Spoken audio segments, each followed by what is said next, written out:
કૂદકે ને ભૂસકે વધતી વસ્તીને કારણે દુનિયાની કોઈ પણ સત્તા કે મહાસત્તા કેમ ન હોય, પણ આવનારા નજીકના સમયમાં ખેતીને સૌથી વધારે મોભાદાર અને રોજગારી આપતો વ્યવસાય બનતો કોઈ નહીં રોકી શકે. આજના સમયમાં કરોડો રૂપિયાના રોકાણ પછી પણ ધંધા બદલવા પડે છે અથવા તો બંધ થઈ જાય છે. આજે કે ભવિષ્યમાં એક પણ ધંધા કે નોકરીની સલામતીની કોઈ ગેરંટી નથી.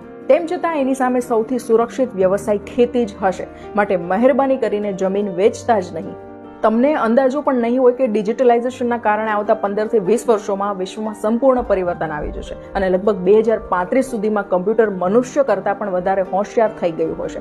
આજે ચાલનારા 70 થી 80% ઉદ્યોગો બંધ થઈ જશે. તેમ છતાં આ બધા સામે ખેતીવાડી જ ટકી રહેશે.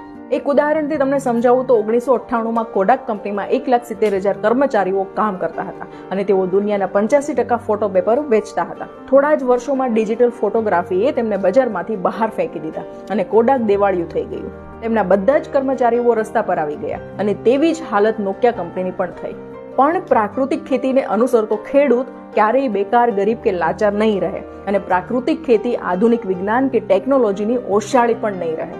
અનેક ધંધા બંધ થઈ ગયા અને ભૂલાઈ ગયા છે, પણ પાછલા કેટલાય વર્ષોમાં અનેક ચડાવ ઉતાર આવ્યા પછી પણ ખેતીનો વ્યવસાય અડીખમ ઊભો રહ્યો છે અને માણસને જ્યાં સુધી પેટ છે ત્યાં સુધી રહેશે જ.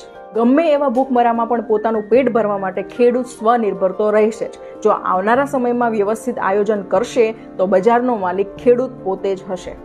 આ વિડીયો ઓછામાં ઓછા 10 લાખ ખેડૂતો સુધી પહોંચે એવી મને આશા છે. ખેતીવાડી બચાવવા માટે અત્યારે ખૂબ મોટા અભિયાનો પણ ચાલી રહ્યા છે, જેની તમને કલ્પના પણ નહીં હોય. માટે તમે આ વાત લોકો સુધી પહોંચાડજો અને આ અભિયાનમાં ભાગીદાર જરૂરથી બનજો.